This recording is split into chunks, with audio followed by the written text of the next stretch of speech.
اور ضروری نہیں ہے کہ ہر شخص جو ہے وہ کرپٹ ہوگا. بالکل آپ صحیح کہہ رہے ہیں کہ کرپشن والوں کو بالکل برداشت نہیں کرنا چاہیے, ان کو پکڑنا چاہیے, لیکن بہت سارے اس ڈر اور خوف کے مارے بھی کام نہیں کر رہے کہ شاید ان کا آگے جا کے کسی انکوائری میں نام نہ آ جائے, اور پھر اس کے بعد جس طرح سے نیب سلوک کرتا ہے. آپ نے کل ہی کچھ ہی دن پہلے دیکھا کہ اسد منیر جیسا شخص جو ہے اس نے خودکشی کر لی صرف اس وجہ سے کہ اس کو اس بات کا ڈر تھا کہ اس کے ہاتھ ہتھکڑیوں میں ہوں گے, اس کو اس بات کا ڈر تھا کہ نیب کے اندر اس کے ساتھ رویہ کیا اختیار کیا جائے گا, اس کو اس بات کا خوف تھا کہ کس طرح سے اس کو جو ہے اس کے جونیئر جو ہے وہ ڈانٹیں گے اور ان کے سامنے جو ہے وہ بدتمیزی کریں گے. تو آنریبل لوگ ہیں, بہت سارے ایسے اچھے لوگ ہیں جو کہ ڈر رہے ہیں کہ وہ کس طرح سے ان کے پاس ہمت ہے. اور آپ کو یاد ہوگا اگر ایسا نہ ہوتا تو نیب کے چیئرمین نے کچھ دن پہلے بیوروکریسی کو بلا کے ان کے ساتھ خطاب کیوں کیا تھا اور ان کو یہ کیوں کہا تھا کہ آپ کام کریں, ہم آپ کو کچھ نہیں کہیں گے, ہم سے بڑے لوگوں کو پکڑیں. تو پرائم منسٹر نے ایسا کیا کہہ دیا جب پورا ملک آن ہولڈ چلا گیا ہے, جب کسی طریقے سے بیوروکریسی کام نہیں کر رہی, تو مجھے بتائیں کہ فائلیں آگے پیچھے کیسے ہوں گی, کون کام کرے گا, کیسے یہ ملک کا کاروبار چلے گا, کیسے کاروبار مملکت چلے گا. تو میرا خیال ہے پرائم منسٹر کے جو کنسرنز ہیں وہ بالکل درست ہیں. ہاں البتہ جو آپ نے یہ بات کی ہے کہ پرائم منسٹر کو چاہیے کہ فوری طور پہ جو ہیں وہ اس معاملے کے اوپر پارلیمنٹ کے اندر قانون سازی کرائیں, صرف باتیں نہیں کریں یا لوگوں کو یہ نہیں کہیں کہ نیب یہ نہیں کر رہا اور وہ نہیں کر رہا, بڑوں کو پکڑے چھوٹوں کو پکڑے, صرف سیاستدانوں کو پکڑے, باقی تو احتساب سے بالا تر ہیں ان کو نہ پکڑے. لہٰذا یہ کرنا ضروری ہے کہ قانون سازی امیجیٹلی ہو, اور پرائم منسٹر کو ساری پارلیمانی جماعتوں کے ساتھ بات کرنی ہوگی اس موضوع کے اوپر. اچھا صحیح. تو آسما یہ ایک آپ سے یہ بھی جاننا چاہ رہے ہیں کہ حکومت اور اپوزیشن آپ کے خیال میں اب یہ جو صورتحال بن رہی ہے, تحفظات دونوں طرف سے بھرپور سامنے آتے ہیں, تو نیب کے معاملے پہ کوئی قانون سازی آپ کو آگے کہیں ہوتی ہوئی نظر آ رہی ہے مل کر ایک پیج پہ ہو کے؟ دیکھیے جو میری اطلاع ہے وہ یہ ہے کہ پیپلز پارٹی اور جو پی ایم ایل این ہے اس کے ساتھ کنسلٹیشن ہو رہی ہے. حکومت بھی چاہتی ہے کہ کچھ چیزوں کے اوپر بات کرے, اور فروغ نسیم صاحب نے اس کے اوپر جو ہے وہ کام کرنا بھی شروع کر دیا ہے. بہت ساری ایسی چیزیں ہیں جس کے اوپر اپوزیشن سے بات ہو رہی ہے. اب دیکھنا یہی ہے کہ جو نیب کے لامحدود اختیارات ہیں, جو کہ بالکل بھٹی صاحب نے درست کہا کہ اپوزیشن نے اس وقت کی حکومتوں نے اور پچھلی حکومتوں اور اپوزیشن نے برداشت کیا, اور اس وقت ان کو لکوناز نظر نہیں آئے, لیکن جیسے ان کی فائلیں کھلی ہیں تو ان کو ساری پرابلمز نظر آ گئی ہیں. لیکن کنسلٹیشن اس کے اوپر ہو رہی ہے, بہت سارے پوائنٹس ہیں, مثلا پلی بارگین کے پوائنٹ کے اوپر گورنمنٹ چاہتی ہے کہ جو پیسے دے کے لوگ چھوٹ جاتے ہیں یہ نہیں ہونا چاہیے, ان کو سزا کے اس کے اندر لانا چاہیے, اور جو 90 دن کی ایک حراست ہے انکوائری کی سٹیج کے اوپر, اس کو بھی میرا خیال ہے کہ کہا جا رہا ہے کہ 15 دن تک یا 14 دن تک جو ہے وہ محدود کیا جائے. تو بہت ساری سفارشات موجود ہیں ٹیبل کے اوپر. اب دیکھنا یہی ہے کہ اس کو کتنا سپیڈ اپ کیا جاتا ہے. انفارچونیٹلی پارلیمنٹ جس طرح سے فنکشن کر رہی ہے وہ آپ کے ہمارے سامنے ہے. پارلیمنٹ کے اندر کون سی ایسی چیز ہے جو کہ عوام سے مطابق رکھتی ہوئی آتی ہے. ہاں البتہ تنخواہوں میں اضافے کے بل تو فوراً اسمبلیوں سے پاس ہو رہے ہیں, لیکن جو نئے صوبوں کی باتیں ہیں یا جو لوکل گورنمنٹس کے پرابلمز ہیں ان کے اوپر کوئی نہ لیجسلیشن ہے نہ یہ نیب آپ کے سامنے ہے اس وقت. صحیح. آپ کے خیال میں یہ خبر آپ دے رہی ہیں کہ کوئی بات چیت ہو رہی ہے اپوزیشن اور حکومت کے درمیان نیب کے معاملے سے متعلق. مظہر عباس صاحب, بیوروکریسی کی جو صورتحال ہے جس کے بارے میں اشارہ دے رہی ہیں آسما صاحبہ بھی, آپ کے خیال میں کیا وجہ ہے صورتحال کی, اور عمران خان صاحب کے بیان کو کیسے دیکھ رہے ہیں آپ؟ دیکھیے وہ بنیادی طور پہ جس طرح ہے نا, کچھ بھی نہ کہا اور کہہ بھی گئے, کچھ کہتے کہتے رہ بھی گئے. وہ دراصل نیب کو یہ کہنا چاہ رہے ہیں کہ بھائی ان دو پارٹیوں کے لیڈروں کے بارے میں آپ کی جو سست رفتاری ہے اس سے میں تنگ ہوں, اور بنیادی طور پہ ظاہر ہے ان کا ایک پورا نیریٹو بھی رہا ہے, اور وہ یہ چاہتے ہیں کہ ان لوگوں کے خلاف جو ہے جلد سے جلد مقدمات کے فیصلے بھی ہوں, مقدمات فائل بھی ہوں.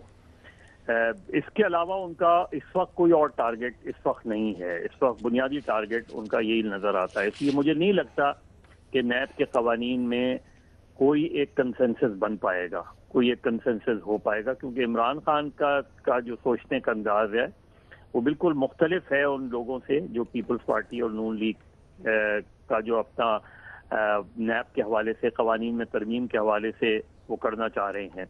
لیکن دراصل عمران خان, دیکھیے عمران خان جو اس وقت صورتحال ہے وہ پنجاب کی پالیٹکس کی وجہ سے وہ نہ کوئی پولیس ریفارمز کر پائے ہیں, نہ وہ کوئی سول سروس ریفارمز کر پائے ہیں.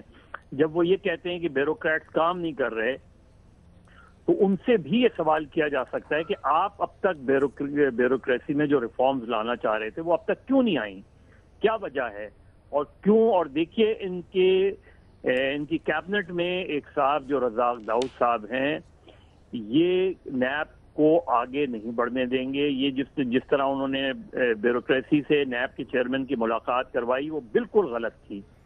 بالکل نیب کے چیئرمین کو نہیں ان کو ایڈریس کرنا چاہیے تھا. نیب کا یہ کام نہیں ہے, نہ ہی پرائم منسٹر کا یہ کام ہے کہ وہ نیب کو یہ مشورہ دے فار دیٹ میٹر. دیکھیے یہ اس وقت جب یہ 99 میں جب یہ نیب آرڈیننس آیا تھا, اس وقت بھی رزاق داؤد صاحب جو ہے وہ اس وقت مشرف کی کابینہ میں تھے, اور اس وقت بھی جو ہے انہوں نے جب بڑی بڑی مچھلیوں پہ ہاتھ پڑ رہے تھے اس کو رکوایا تھا کسی حد تک. تو بیسکلی عمران خان یہ چاہتے ہیں کہ اسپیڈ اپ ہو, لیکن ظاہر ہے وائٹ کالر کرائم جو ہے وہ اتنا آسان نہیں ہوتا اس کو نہ پروف کرنا. بہت ہم پچھلے کئی مہینوں سے یہ فیک اکاؤنٹس اور منی لانڈرنگ کیس کا سن رہے ہیں, لیکن ان کو ان کا کام کرنے دیں. وہ سست رفتاری سے کرتے ہیں, تیز رفتاری سے کرتے ہیں, لیکن اگر آپ پرائم منسٹر کے لیول پہ جب آپ یہ بات کرتے ہیں تو پھر فیڈرل منسٹر بھی یہ بات کرتے ہیں, اور پھر پی ٹی آئی اپنے آپ کو ایک پارٹی بنا لیتی ہے, اور لوگوں کو یہ تاثر ملتا ہے. ابھی نیب کے ملازمین کی تنخواہوں میں اضافے کی بات آئی ہے کہ ان کی تنخواہوں میں جو ہے بے انتہا اضافہ کرنے کی سمری آ رہی ہے. اس کا کیا تاثر جائے گا؟ تو میرا خیال ہے عمران خان صاحب کو چاہیے کہ وہ نیب کو کنٹروورشل نہ بنائیں. نیب جس انداز میں کام کر رہی ہے وہ کام کرنے دے, اور اگر آپ نے کوئی ترمیم لانی ہے تو اسٹرانگ لے کر آئیں, ترامیم لے کر آئیں, اس کو دیکھیں, کنسنسس بنتا ہے تو بنائیں, ورنہ اس چیز کو اسی انداز میں چلنے دیں. تو مر صاحب, عمران خان صاحب کا اس طرح نیب کو یہ میسج دینا ٹھیک ہے, تو شہباز شریف صاحب کے مر صاحب اس الزام کی بھی تائید ہے جو شہباز شریف صاحب نے شروع میں کہا تھا کہ نیب حکومت کا اعلی کار ہے؟ دیکھیے یہ سب کا سب کی اپنے معاملات ہیں. اس وقت جو نیب کے پی میں کر رہی ہے, بہت سی شکایات کے پی میں آ رہی ہیں.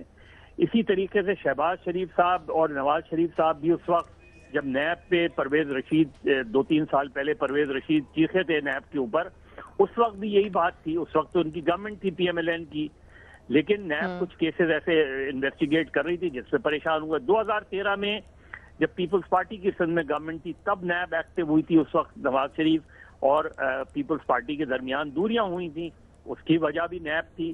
تو ہمیں دیکھنا یہ ہے کہ نیب الٹیمیٹلی اپنے کیسز کو عدالتوں میں پروف کرنے میں کامیاب ہوتی ہے یا نہیں ہوتی. مین ایشو یہی ہے کہ اگر کامیاب ہوتی ہے تو بہت اچھا ہے, نیب کی واہ واہ ہوگی, اور اگر کامیاب نہیں ہوتی اور لوگ بری ہوتے ہیں تو پھر یہ سوالات نیب پر سنجیدگی سے آئیں گے کہ نیب اپنا کام مناسب طریقے سے نہیں کر رہی. اس کے جو بھی فلاز ہیں اس کو دور کرنے کی ضرورت ہے, لیکن اس بنیاد پہ نیب کو کمزور کرنا کسی بھی طریقے سے بہتر نہیں ہوگا. ٹھیک, بالکل صحیح. میمل, ایک طرف یہ کہتے ہیں کہ نیب آزاد ہے, ہمارے اپنے بھی رہنماؤں کو آپ دیکھیں ان کے بھی اپنے تحفظات ہیں, کہا جاتا ہے پی ٹی آئی کے کافی رہنماؤں کی طرف سے بھی, اور دوسری طرف یہ عمران خان صاحب آرڈر دے رہے ہیں کہ بڑے مقدمات کو آپ پہلے دیکھیں, چھوٹے خود بخود ٹھیک ہو جائیں گے. تو آپ کیسے دیکھ رہی ہیں اس کو؟ دیکھیں اس میں آپشن تو میں نہیں کا لوں گی, کیونکہ پی ٹی آئی اور جو اپوزیشن کی جماعتیں ہیں ان کا موقف نیب کے اوپر جو ہے نا وہ ذرا فرق ہے. جو اپوزیشن کا موقف ہے وہ یہ ہے کہ دیکھیں یا تو یونیفارم لا, مطلب سیم لا اپلائی کرے کہ اگر انکوائری کھلی ہے تو پھر سب کی گرفتاریاں جو آپ کر لیتے ہیں اپوزیشن لیڈرز کی, تو آپ گرفتاریاں فوراً کر لیتے ہیں, ابھی انویسٹیگیشن چل رہی ہوتی ہے. تو جو باقی اس طرح کے لوگ ہیں جن کے اوپر ابھی کیسز یا انکوائری چل رہی ہے ان کو آپ گرفتار نہیں کرتے. اپوزیشن کا موقف ہے یا تو سب کو اسی وقت گرفتار کرو جیسے کرتے, یا پھر ہمیں بھی گرفتار آپ اس طرح نہ کریں جب تک آپ کی انویسٹیگیشن پوری نہیں ہوتی, انکوائری پوری نہیں ہوتی. دوسری چیز جو ہے, اصل میں عمران خان صاحب کا جو غصہ ہے نا, اس میں اب ڈبل سٹینڈرڈ ہے. مطلب ایک چیز جو ایکچولی جس طرح جو مظہر صاحب نے بھی پوائنٹ آؤٹ کیا وہ یہ ہے کہ نیب کو کنٹروورشل کر رہے ہیں عمران خان صاحب خود بھی, اور یہ اپوزیشن بھی کر رہی ہے. تو اس چیز میں تو دونوں جماعتوں کا موقف ایک طرح سے ٹھیک ہے, لیکن دوسری چیز میں ان کا فرق ہے. اب عمران خان صاحب کا مسئلہ کیا ہے, ان کو اس وقت ان کو مسئلہ یہ پڑ رہا ہے کہ بیوروکریٹس کام نہیں کر رہے. یہ کہا جاتا ہے, ان کے کچھ اپنے اراکین یہ بات کریں کہ پی ایم ایل این کے دور میں 7-8 کام ہو جاتے تھے 10 میں سے, بیوروکریٹس کر دیتے تھے, بیوروکریسی کر دیتی تھی. اب وہ 3-4 پہ آ گئی ہے تعداد, یعنی کہ آؤٹ آف 10. تو اس کی وجہ سے کام ظاہری بات ہے فائلیں بھی نہیں سائن ہو رہی, انڈیسیژن بھی ہے, سستی بھی ہے بیوروکریسی کی طرف سے. اور جس طرح آسما نے پوائنٹ آؤٹ کیا وہ واقعی احد چیمہ اور فواد حسن فواد کی وجہ سے, ان کی گرفتاریوں کے بعد اب کسی بھی بیوروکریٹ کا کام کرنے کا دل نہیں کرتا. اور یہ تو مجھے پی ٹی آئی کے وزراء نے بھی کہا ہے کہ بیوروکریٹس کی وجہ سے ہماری پوری وزارتیں جو ہے نا وہ بیٹھی ہوئی ہیں, ہم کچھ بھی نہیں کر سکتے. اب مسئلہ یہ ہے اس کے اندر ابسا کہ جو تضاد ہے وہ یہ ہے کہ جب نون لیگ کی گورنمنٹ تھی تب عمران خان صاحب کو بیوروکریٹ بہت برے لگتے تھے, بہت کرپٹ لگتے تھے. تب ان کو ہوتا تھا کہ نون لیگ کا جتنا بھی یہ کام ہے اس میں کک بیکس ہیں, فلانی چیز ہے, دھماکی چیز ہے. اپنی باری جب آئی تو ان کو یہ پڑ گئی کہ یار نیب یہ نہ کرے, کیونکہ اب ہمارے بیوروکریٹس پہ ہاتھ نہ ڈالے یا ہمارے لوگوں پہ ہاتھ نہ ڈالے. ڈالنا ہے تو صرف اور صرف جو انہوں نے بڑے کیسز کی بات کی صرف اور صرف وہ کہہ رہے ہیں نون اور پیپلز پارٹی کے اوپر جو مرضی کر لو, باقی کسی کو ہاتھ نہ لگا. اور اس میں ان کے اپنے بھی کیسز ہیں, دیکھیں پرویز خٹک صاحب پہ بھی ہیں اور بھی لوگوں کے اوپر. اس کا مطلب ہے وہ یہ میسج دے رہے ہیں کہ پی ٹی آئی کے لوگوں کو بھی نہ پکڑو اور بیوروکریٹس کو بھی کچھ نہ کرو اور ہماری حکومت ایسے ہی چلنے دو. یہ پھر دیکھیے نا اس کے اندر تو بڑا کھلا تضاد آ جاتا ہے. پھر اس قسم کی وہ باتیں کیسے کرتے ہیں کہ میں کرپشن کے خلاف ہوں, اگر کرپشن کے خلاف ہے پھر سارے کرپشن جتنے بھی ان کو لگتا ہے کہ کرپٹ لوگ ہیں پھر سب کے اوپر ہے. ان کے زمانے میں بیوروکریسی صحیح ہوگی, نواز شریف کے زمانے میں یا پیپلز پارٹی کے زمانے میں بیوروکریسی کرپٹ تھی. بڑے کیسز کچھ پی ٹی آئی کے رہنماؤں کے بھی خلاف ہیں. بالکل, تو اس کے اوپر کیوں نہیں پھر وہ کہتے کہ جی تو یہ بھی دیکھنا ہوگا کہ اگر نیب نے واقعی بڑے مقدمات سارے دیکھے تو ان میں کچھ پی ٹی آئی کے رہنماؤں کے خلاف بھی ہیں. میں کہہ دوں کہ وہ جو یہ تو مینو نے اگر عمل کر لیا نیب نے عمران خان صاحب کے استحکام پر, جو آسما نے بات کی کہ وہ جو نیب لا کے اوپر ابھی ان کے ریفارمز کے اوپر کام چل رہا ہے, میری پی ٹی آئی کے کسی رکن سے بات ہو رہی تھی تو انہوں نے کہا کہ ابھی ڈیڈ لاک ہے کیونکہ نون اور پیپلز پارٹی ابھی ہمارے جو ہم دے رہے ہیں سفارشات وہ مان نہیں رہے, تو ابھی ڈیڈ لاک ہے, ابھی اس کے اوپر کام چل رہا ہے لیکن آگے جا کر اس کے اوپر مزید کام ہوگا. ٹھیک ہے, دیکھنا ہوگا کہ آگے کیا ہوتا ہے. لیکن آپ سب کے خیال میں مزید نیب کو کنٹروورشل بنانے والی ہی بات ہے جو عمران خان صاحب کہہ رہے ہیں. کراچی میں جامعہ دارالعلوم کی 2 گاڑیوں پر موٹر سائیکل سوار 4 ملزمان نے اندھا دھند فائرنگ کی, جس کے نتیجے میں ممتاز عالم دین مفتی تقی عثمانی قاتلانہ حملے میں محفوظ رہے, جبکہ ان کے 2 محافظ جاں بحق ہو گئے. جاں بحق افراد کی شناخت مفتی عامر شہاب اور گارڈ سنوبر خان کے نام سے ہوئی ہے. مفتی تقی عثمانی نے صحافیوں سے مختصر گفتگو کی اور انہوں نے بتایا کہ موٹر سائیکل سوار ملزمان کی جانب سے فائرنگ کے وقت گاڑی میں ان کی اہلیہ اور 2 پوتے بھی موجود تھے, تاہم فائرنگ میں وہ محفوظ رہے. حملے کے محرکات سے متعلق مفتی تقی عثمانی کا کہنا تھا کہ کس کے کہنے پر یہ ہوا ہے اس کے بارے میں وہ کچھ نہیں کہہ سکتے. فائرنگ کے واقعے کے بارے میں جو سی ٹی ڈی ہے ان کے انچارج راجہ عمر خطاب کا یہ کہنا ہے کہ فرقہ وارانہ دہشت گردی کے خطرات ضرور موجود ہیں. اس پر ہم گفتگو کریں گے اپنے پینل سے. سوال اس طرح سے ہے, کراچی دارالعلوم کورنگی کی 2 گاڑیوں پر فائرنگ, 2 افراد جاں بحق, 2 زخمی, مفتی تقی عثمانی جیسے جید عالم پر دہشت گرد حملوں کی وجہ کیا ہے؟ اوپن آپشنز ہیں. سب سے پہلے مظہر عباس صاحب کی طرف جائیں گے. مظہر صاحب, یہ واقعہ کراچی میں آج افسوسناک پیش آیا ہے, آپ کے خیال میں کیا وجہ ہے اس طرح کی دہشت گردی کراچی شہر میں دوبارہ شروع ہونے کی؟ دیکھیے, ایک تو یہ کہ انتہائی قابل افسوس بھی ہے اور قابل مذمت بھی ہے یہ واقعہ. مفتی تقی عثمانی صاحب بالکل بہت ہی قابل احترام اور میرا خیال ہے سارے ہی طبقوں میں ان کو بہت ہی عزت اور احترام کی نظر سے دیکھا جاتا ہے. بہت ہی لگتا یہ ہے کہ جو خبریں آئی ہیں جس طرح کی چیزیں ہوئی ہیں اس سے یہ بہت آرگنائزڈ اٹیک لگتا تھا, اور جس طرح پولیس کہہ رہی ہے کہ اندازہ یہی ہے کہ تقی عثمانی صاحب ہی ٹارگٹ تھے. اللہ کا شکر ہے کہ ان کے اور ان کے اہل خانہ محفوظ رہے, لیکن 2 گارڈ, اس میں ایک پولیس گارڈ ایک پرائیویٹ گارڈ جو ہے اس میں شہید ہوا. یہ جو واقعہ ہے یہ ایک مرتبہ پھر آپ کو اسی طرف لے جاتا ہے کہ ہم نے بڑی کامیابیاں دہشت گردی کے خلاف جنگ میں حاصل کی ہیں, لیکن ہم نے جو ایک بنیادی نقطے پر کبھی توجہ نہیں دی پورے پاکستان میں, اور وہ گن کلچر کو ختم کرنے کی طرف, ڈی ویپنائزیشن کی. اور جب تک آپ جو ہے وہ بالکل آرگنائز طریقے سے اس شہر کو بھی اور اس ملک کو بھی ڈی ویپنائز نہیں کریں گے, اس طرف نہیں جائیں گے, تب تک یہ یاد رکھیں کہ یہ اگر لوگوں کے پاس بندوقیں موجود ہیں, گنز موجود ہیں, وہ ڈمپ کر دی گئی ہیں, کیونکہ ہم نے دیکھا ہے کہ اتنے سالوں میں جو ریکوری ہے ویپنز کی وہ بہت ہی نہ ہونے کے برابر ہے. اس کا مطلب یہ ہے کہ اگر لاکھوں کی تعداد میں اسلحہ لوگوں کے پاس موجود ہے تو پھر وہ گروپس بھی اپنی جگہ موجود کسی نہ کسی طریقے سے موجود ہیں, اور وہ جب بھی موقع ملتا ہے وہ ٹارگٹ کرتے ہیں. یہ اس وقت ایک ایسے موقع پہ واقعہ ہوا ہے. دیکھیے, ایک طرف نیوزی لینڈ دنیا کو کیا پیغام دے رہا ہے کہ ہم ایز اے نیشن کتنے اسٹرانگ ہیں, اور دوسری طرف ہم کیا میسج دے رہے ہیں دنیا کو کہ ہم اسلامک کنٹری ہوتے ہوئے بھی کس حد تک جو ہے تقسیم نظر آ رہی ہے. تو میرا خیال ہے یہ اس واقعے کو بھی بیس بنا کے، اور کچھ عرصے پہلے بہت ہی کامیاب PSL ہوا، اور یہ لگتا یہ ہے کہ اس واقعے کے بعد ایک نئی لہر کہیں خدا نخواستہ اس شہر میں دوبارہ لپیٹ میں نہ آ جائے یہ شہر. تو اس لیے گن کلچر کو ختم کرنے کے لیے، خاص طور پہ کراچی پہ، لیکن پورے ملک سے گن کلچر کو ختم کرنے کے لیے، اور اس کلچر کی وہ یہاں اسلحہ مینوفیکچرڈ نہیں ہوتا، جہاں سے اسلحہ آتا ہے اس فیکٹری کو بھی آپ کو روکنا پڑے گا. تو جب تک آپ اسلحہ سے پاکستان نہیں کریں گے، آپ یاد رکھیں کہ یہ واقعات کبھی رکیں گے اور کبھی ہوتے رہیں گے. جب تک اسلحے سے پاک نہیں کیا جائے گا پاکستان کو، تب تک یہ اس طرح کے واقعات نہیں رکیں گے. آپ کے خیال میں شہر کے امن کو خراب کرنے کی کوشش ہے. آسما، مفتی تقی عثمانی نے جو گفتگو کی ہے اس سے متعلق یہی بتایا جا رہا ہے کہ انہوں نے یہ بھی کہا کہ ان کو کچھ تھریٹس تھے. تو یہ میک شور کیوں نہیں کیا جاتا اس طرح کی صورتحال میں؟ اب اس سے پہلے چائنیز ایمبیسی کا واقعہ بھی کراچی شہر میں ہی پیش آ چکا ہے، اور علی رضا عابدی صاحب کو بھی اٹیک کیا جا سکتا ہے، تو کیا گیا ہے. تو رول آؤٹ تو نہیں کیا جا سکتا اس بات کو کہ دہشت گردی مکمل طور پر ختم ہو گئی ہے. دیکھیے، دہشت گردی تو کبھی بھی پاکستان سے ختم اس طرح سے نہیں ہوئی، لیکن ظاہر ہے اس میں کمی بہت واقع ہو گئی ہے، اور بہت سکسیسفلی بہت ساری چیزوں کو جو ہے وہ ٹیکل کیے. خاص کر کے ہماری جو لا انفورسنگ ایجنسیز ہیں، پولیس ہے، رینجرز ہے، سب نے، خاص کر کے کراچی کے جو حالات تھے اس میں تو 99 پوائنٹ جو بہتری ہے پرسنٹ وہ ہوئی ہے. لیکن تقی عثمانی صاحب نے ایک اور بات کی بھی نشاندہی کی ہے. انہوں نے یہ کہا کہ ان سے گارڈز واپس لے لیے گئے تھے، کیونکہ پچھلے جو چیف جسٹس صاحب تھے انہوں نے بہت سارے لوگوں کی سیکیورٹی واپس لینے کا، اور سیکیورٹی گارڈز جو تھے ان کی واپسی کی بات کی تھی، حکم دیا تھا، جس کے بعد سب لوگوں کی جو سیکیورٹی ہے وہ واپس لی گئی تھی. تو میرا خیال ہے ایک تو بہت ساری چیزیں ظاہر ہے کہ اس سے ریلیٹڈ ہیں، اور سیکیورٹی کا ہونا بڑا ضروری ہوتا ہے، کیونکہ جب بھی کوئی واقعہ ہوتا ہے تو سب سے پہلے یہی کہا جاتا ہے کہ ان کو سیکیورٹی کیوں نہیں فراہم کی گئی. علی رضا عابدی کے وقت میں بھی یہی تھا، اور ان کا بھی یہی ہوا. پھر ان کی جو شہادت ہوئی اس کے ابھی تک ملزمان بتائے ضرور جاتے ہیں، لیکن ابھی تک دکھائے نہیں گئے، یعنی اس کے بارے میں بھی انصاف ہوتا نظر نہیں آیا. لہٰذا تقی عثمانی صاحب کی بات کو سامنے رکھا جائے تو سیکیورٹی پرووائڈ کرنا ظاہر ہے کہ حکومت کی ذمہ داری بھی ہے، لیکن اس کے ساتھ ساتھ اگر عدالتوں نے کوئی ایسے فیصلے دیے تو ان کو بھی سوچ کے فیصلے دینے چاہیے کہ ہم کس قسم کی سوسائٹی کے اندر جو ہے وہ زندہ رہ رہے ہیں. باقی جو PSL والی بات ہے بالکل درست ہے، اور اس کے بعد سے بہت سارے جو ایک الارمنگ فیکٹر آ گیا پاکستان کے اندر. پرائم منسٹر نے بھی کہا کہ اگلے سارے میچز پاکستان کے اندر ہوں گے، تو بہت ساری پاکستان دشمن قوتیں ایسی ہیں جو کہ نہیں چاہتی کہ امن امان ہو، اور خاص کر کے کراچی کے اندر، کیونکہ کراچی پاکستان کی شارگ ہے.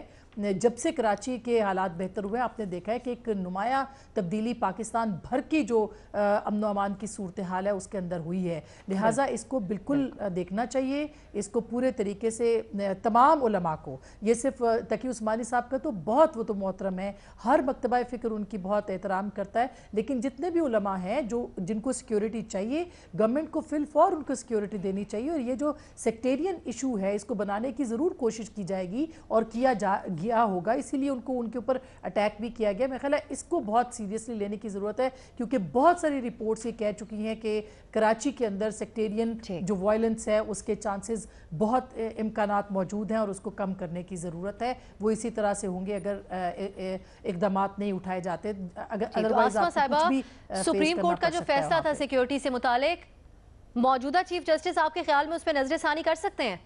انہوں نے بہت ساری چیزوں پہ نظر ثانی کی ہے. بیریا ٹاؤن کے اوپر کل کی ہے، آپ نے دیکھا ہے کہ انہوں نے اس کو بھی ریورس کیا ہے. بہت ساری اور چیزیں ہو رہی ہیں، اس کے اوپر بھی ضرور کرنا چاہیے. اور یہ بہت ایک سنجیدہ معاملہ ہے. بہت سارے سیاستدان، بہت سارے اہم جو اہلکار ہیں، بہت سارے ہمارے نمائندے ہیں، ان سب کو سیکیورٹی کی بہت ضرورت ہے. اور اگر اس کے اوپر اقدامات واپس نہیں ہوتے تو خدا نخواستہ کوئی بڑا نقصان ہو سکتا ہے.